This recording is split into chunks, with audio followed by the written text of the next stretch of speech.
नमस्कार दोस्तों, मैं डॉक्टर सर्वेश कुमार। आप सभी को आपके अपने यूट्यूब चैनल पे हार्दिक स्वागत है। दोस्तों, आज हम चर्चा करेंगे सिस्टाइटिस के बारे में।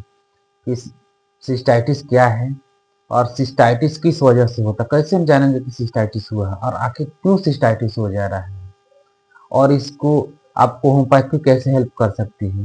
होम्योपैथिक मेडिसिन के बारे में चर्चा करें जो बहुत अच्छा रिजल्ट देती है सिस्टाइटिस के बारे में और आपको जड़ से खत्म कर सकती है सिस्टाइटिस। तो दोस्तों, देर न करते शुरू करते हैं। सबसे पहले हम जानेंगे सिस्टाइटिस। तो दोस्तों, सिस्टाइटिस का मतलब होता है ब्लैडर में इन्फ्लामेशन या इन्फेक्शन। ब्लैडर में अगर यूरिनी ब्लैडर है उसमें अगर इन्फेक्शन हो गया है तो उसके वजह से उसमें स्वेल कर जाता है, तो उसी को सिस्टाइटिस बोलते हैं। तो दोस्तों, सबसे पहले हम इसके नॉर्मल स्ट्रक्चर के बारे में जानने की कोशिश करें। तो जो हमारा रेनल सिस्टम है, सबसे पहले किडनी होता है, दोनों साइड में राइट और लेफ्ट में। किडनी से एक पाइप के जरिए यूरेटर निकलता है। जो किडनी में अगर यूरिन बन रहा है तो उस पाइप के द्वारा दोनों साइड में यूरेटर के द्वारा ब्लैडर में आता है।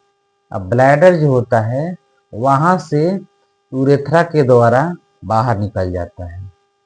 तो जो ब्लैडर होगा, यूरिनी ब्लैडर, जहाँ यूरिन स्टोर होता है, यूरिन स्टोर होता है एक फुलफिल होने के बाद से, जब एक लिमिट होता है उस कंडीशन में इंसान को फील होता है तो उस समय यूरिन आउटपुट करने के लिए जाता है। तो अब हम जानेंगे सिस्टाइटिस के बारे में। दोस्तों, अगर आपको सिस्टाइटिस हो गया है तो कैसे हम जानेंगे कि सिस्टाइटिस है। तो दोस्तों, सिस्टाइटिस में क्या होता है कि डिस्कम्फर्ट लगता है लोअर एब्डोमेन में, भारी भारी सा लगता है, पेट फूला फूला सा लगता है, पेट में हल्का हल्का दर्द होता है, उसके वजह से फीवर भी आ जाता है। ऐसा अक्सर देखा जाता है कि सिस्टाइटिस के पहले अगर किसी को यूटीआई हो गया, यानी यूरिनी ट्रैक्ट में इन्फेक्शन हो गया है, तो यूटीआई की वजह से अगर यूरेथ्रा में इन्फेक्शन हो गया है तो वहीं ट्रेवल करके आपके सिस्ट में ब्लैडर में चला जाता है, वहीं इन्फेक्शन जनरली हो जाता है। ऐसे इन्फेक्शन का बहुत सारा वजह है और स्पेशली देखा जाता है इकोलाई एक बैक्टीरिया है, इसी वजह से ज़्यादा होता है। इसमें कभी कभी पेन भी होने लगता है, फीवर भी आ जाता है। कभी कभी इसमें क्या होता है कि फ्रीक्वेंस यूरिनेशन होने लगता है, बार बार उसको यूरिन के लिए जाना पड़ता है। और कभी कभी रिटेंशन ऑफ यूरिन हो जाता है, यूरिन बंद हो जाता है। उस कंडीशन में भी बहुत बड़ी समस्या आ जाती है। डायग्नोसिस करना पड़ता है कि स्टोन की वजह से ऑब्स्ट्रक्शन हुआ है कि क्या वजह हुआ है। कभी कभी ऐसा भी देखा जाता है कि बार बार यूरिन के लिए जाएगा लेकिन उसको लगेगा कि अभी हमको यूरिन जाना है, फूला रहता है, उसको लग फील होता है कि बार बार हमको जाना है। इसके साथ ही फैटिग लगेगा, वीकनेस लगेगा, डलनेस लगेगा, लेथर्जी फील होगा, पेशाब में बहुत ज़्यादा जलन होगा, यूरिन जाएगा तो उसमें बहुत ज़्यादा बर्निंग होगा। किसी किसी को यूरिन करने से पहले बहुत ज़्यादा पेन होता है या कर लेने के बाद से भी पेन होता है। किसी किसी को करते समय भी पेन होगा और करने के बाद भी पेन होगा और करने से पहले भी बहुत ज़्यादा पेन होता है।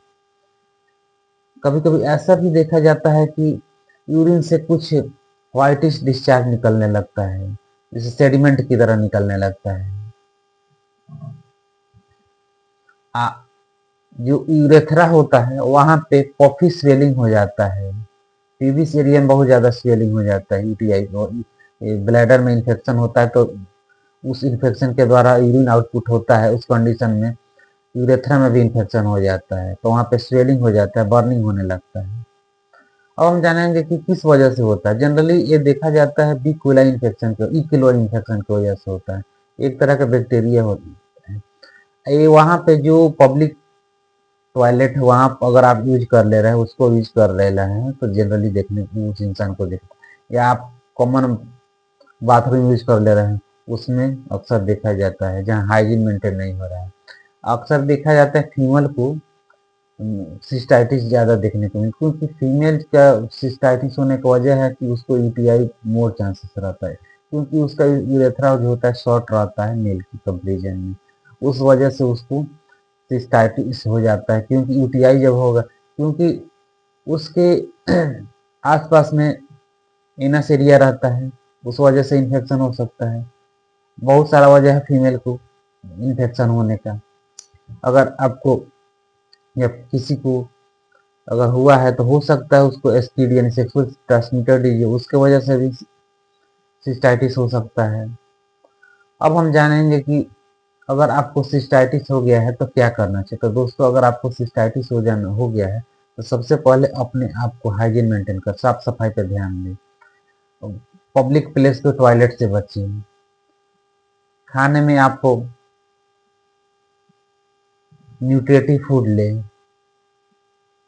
अब हम जानेंगे कि अगर आपको सिस्टाइटिस हो गया तो होम्योपैथिक आपको कैसे हेल्प कर। दोस्तों, अगर आपको सिस्टाइटिस है और वहां पे पेन भी हो रहा है, साथ में यूरेथ्रा के पास पफी स्वेलिंग हो गया है, बहुत ज्यादा जलन हो रहा है, अब बार बार यूरिन के लिए जाना पड़ा है, उस कंडीशन में अगर आप एपिस मेलिफिका 30 ले रहे हैं 4-4 बूंद 3 बार, तो जो स्वेलिंग है पफी लाइक, उसमें भी आराम होगा और जलन वगैरह सब कुछ में आराम होगा।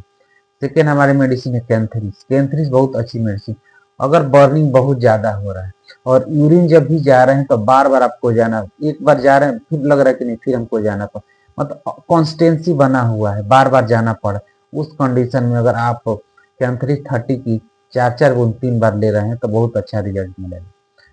अब नेक्स्ट मेडिसिन है सारसाफारिला। सारसाफारिला उस कंडीशन में देते अगर पेशेंट को यूरिन के लिए जा रहा है तो बहुत ज्यादा बर्निंग हो रहा है, लेकिन उसको बर्निंग पेन कब ज्यादा हो जा रहा है, जैसे ही वो यूरिन को इंड हो रहा है, यूरिन जैसे ही करके खत्म हो रहा है, उस कंडीशन में बहुत ज्यादा उसको पेन है, पेन इतना ना ज्यादा कि उसको बर्दाश्त हो रहा है। एक ऐसा भी हिस्ट्री देखा जाता है अगर उसको रेनल कैलकुली है, उस कंडीशन में अगर सिस्टाइटिस हो गया उसमें बहुत अच्छा काम करता है। सारसाफारिला 30 की 4-4 बूंद 3 बार दे सकते हैं। इक्विजेटम एक आता है, इक्विजेटम की आप उस कंडीशन में अगर पेशेंट को बहुत ज्यादा बर्निंग हो, अब बहुत ज्यादा यूरिनेशन हो रहा है, यूरिनेशन के वजह से वो बहुत ज्यादा परेशान हो गया है, उस कंडीशन इक्विजेटम 30 की 4-4 बूंद 3 बार दे सकते। एक होता है पेट्रोसिलिनम। पेट्रोसिलिनम उस कंडीशन में देते हैं पेशेंट को यूरिन कंट्रोल ही नहीं होता है, जैसे ही यूरिन फील होता है, जैसे ही जाता है टॉयलेट के लिए, उसको कंट्रोल नहीं हो पाता, उसका यूरिन बाहर निकल जाता है। उस कंडीशन में पेट्रोसिलिन 30 की अब 4-4 बूंद 3 बार दीजिए, बहुत अच्छा रिजल्ट मिल जाएगा। साथ ही ये रही हमारी होम्योपैथिक मेडिसिन। लेकिन दोस्तों, अगर इससे आपको आराम नहीं मिल रहा है तो आप अपने नियरेस्ट किसी अच्छे डॉक्टर से कंसल्ट कीजिए। अगर आपके नियरेस्ट कोई डॉक्टर नहीं है तो ऑनलाइन देखिए, जो अच्छे डॉक्टर क्वालिफाइड रजिस्टर्ड डॉक्टर उनसे कंसल्ट कीजिए, उनसे बातें कीजिए, वो आपसे डिस्कशन करेंगे इस तरह का इन्फेक्शन है, क्या क्या आपका सिम्टम्स है, उस आधार पर अगर आपको मेडिसिन दे रहे हैं तो आपको बहुत अच्छा रिजल्ट मिलेगा, देखते देखते आपका यूटीआई खत्म। लेकिन अगर आप इसको केयरलेस छोड़ दे रहे हैं तो कॉम्प्लिकेशन हो जाएगी, एक्सटेंड करके अगर किडनी में चला जाता है, किडनी में पाइलोनेफ्राइटिस वगैरह हो सकता है, और ज़्यादा कॉम्प्लिकेशन हो जाए, इसलिए उसके पहले आपको इसके लिए रोक लेना चाहिए। दोस्तों, ये रही हमारी चर्चा सिस्टाइटिस और होम्योपैथी की कैसे आपको हेल्प कर सकते हैं। उम्मीद है कि आपको वीडियो अच्छा लगा तो लाइक कीजिए, शेयर कीजिए। अगर आप चैनल पर नए हैं तो चैनल को सब्सक्राइब करना ना भूलें और मेरे बेल आइकन के बटन को दबाना ना भूलें, क्योंकि हम हेल्थ टिप्स और होम्योपैथिक आपको कैसे हेल्प कर सकते हैं इससे रिलेटेड वीडियो हम डालते रहते हैं। तो दोस्तों, फिर मिलते हैं नेक्स्ट वीडियो में। खुश रहिए, स्वस्थ रहिए, सदा मुस्कुराते रहिए।